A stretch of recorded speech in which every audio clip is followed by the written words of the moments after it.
Число 19 – простое число, стоящее восьмым в ряду простых чисел. Интересный факт, связанный с кратностью числу 19, подтверждает истинные порядки записи сур – хронологический и канонический. В таблице, которая перед вами, представлены числа, делящиеся на 19 без остатка, чьи цифры дают в сумме 19, а также результаты деления. Заметим, что последнее такое число, в котором мы наблюдаем эту закономерность, 6346 – количество всех аятов Корана. 6, 3, 4 и 6 в сумме дают 19. Разобьем эти числа на их составляющие цифры. При сложении цифры в сумме дают 19 в каждом частном случае. Теперь обратим внимание на результаты деления. Проделав ту же операцию с цифрами, мы можем разделить результаты на две группы. В первом случае при сложении цифр, составляющих коэффициенты кратности, мы получаем в сумме 10. Во втором – 19. Разделив 6346 на 19, мы получим 334. Сложив эти цифры, мы получаем 10.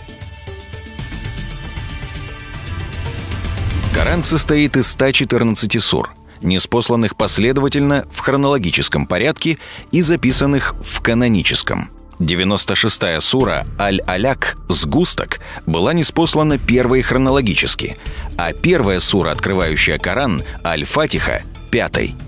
Составим таблицу, в которой мы отобразим в первой колонке канонический порядок сур, во второй — хронологический. В третьей колонке запишем количество аятов в каждой суре, а в четвертой — сумму порядковых номеров аятов. Сложив числа по колонкам, имеем: сумма порядковых номеров сур Корана равна 6555. Количество пронумерованных аятов — 6234. Сумма всех порядковых номеров аятов в Коране равна 333 410. Сложив сумму порядковых номеров аятов с их количеством, в результате получаем число 339 644, кратное 19 без остатка.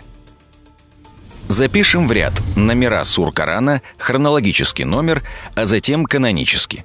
Например, номер суры Аль-Фатиха — 51, хронологический номер — 5, а затем канонический — 1. Записав все суры, мы получаем число 468 порядка, кратное 19. Таким образом, математический код Корана подтверждает истинность обоих порядков — хронологического и канонического. Третий аят 89-й суры Аль-Фаджр говорит: «Клянусь чётом и нечётом в подтверждение Божьего замысла». Чтобы увидеть интересные математические закономерности, связанные с соотношением порядковых номеров глав Корана сур и количеством его стихов, аятов, приведем числа в виде таблицы. Составим ее из 5 колонок. В первую колонку запишем порядковые номера сур. Во вторую — количество аятов в каждой суре. Третья колонка будет вспомогательной, в которую мы запишем сумму порядкового номера суры и количество аятов в ней. Например, первая сура — 7 аятов. 1 плюс 7 равно 8. В четвертую и пятую колонки запишем результаты проделанной операции. В четвертую записываем все четные результаты, а в пятую — все нечетные. И так по всем сурам Корана. В самом нижнем ряду запишем суммы чисел первой, второй, четвертой и пятой колонок, кроме третьей, так как она вспомогательная.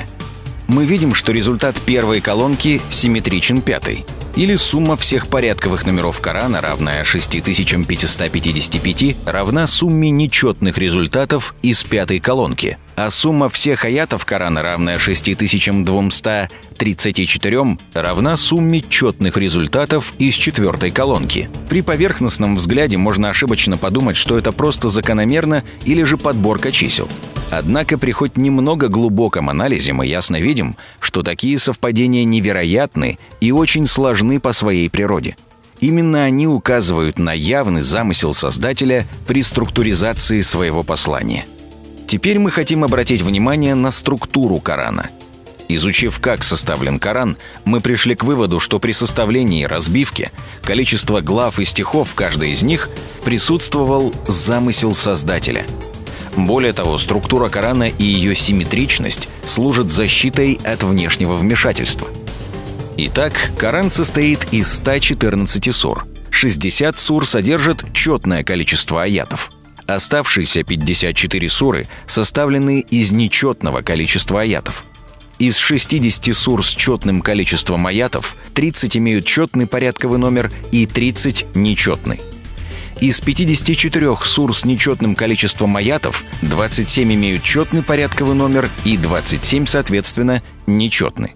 У нас есть 4 категории сур с четным порядковым номером и с четным количеством аятов. Например, 2 сура. С нечетным порядковым номером и нечетным количеством аятов. Например, 1 сура. Это коррелирующие суры. С четным порядковым номером и нечетным количеством аятов. Например, 5 сура. С нечетным порядковым номером и четным количеством аятов. Например, 3 сура. Это некоррелирующие суры. Из первой таблицы напрашивается вывод. Симметрично Коран состоит из 57 коррелирующих и 57 некоррелирующих сур. Теперь посмотрим на Коран с другой стороны. Разбиваем Коран пополам на первые 57 и последние 57 сур. Разумеется, что в первой половине с 1 по 57 суру 29 сур с нечетными порядковыми номерами и 28 с четными. Во второй половине наоборот, 28 сур с нечетными порядковыми номерами и 29 с четными. Заметим, что в первой половине Корана 28 коррелирующих сур и 29 некоррелирующих, а во второй половине наоборот, 29 коррелирующих и 28 некоррелирующих. Наблюдая сложившуюся симметрию в первой и второй половинах Корана, мы делаем вывод, что количество аятов в каждой суре имеет значение и не было выбрано в произвольном порядке, а наоборот, упорядочено согласно Божьему замыслу. Теперь обратим внимание на 57 коррелирующих и 57 некоррелирующих сур Корана. Если сложить порядковые номера коррелирующих сур, то их сумма будет равна 3303. Общее количество аятов в этих сурах — 2931. Складываем 3303 и 2931 и получаем 6234. Этот результат совпадает с количеством всех пронумерованных аятов в Коране — 6234. Совпадение невероятно. Проделываем ту же операцию с порядковыми номерами некоррелирующих сур. Сумма порядковых номеров — 3252. Общее количество аятов — 3303. Сложив эти два числа, получаем 6555. И здесь мы тоже наблюдаем совпадение, ведь сумма всех порядковых номеров сур Корана от 1 до 114 равна 6555. То есть распределение и количество сур не только симметрично, но и одинаково.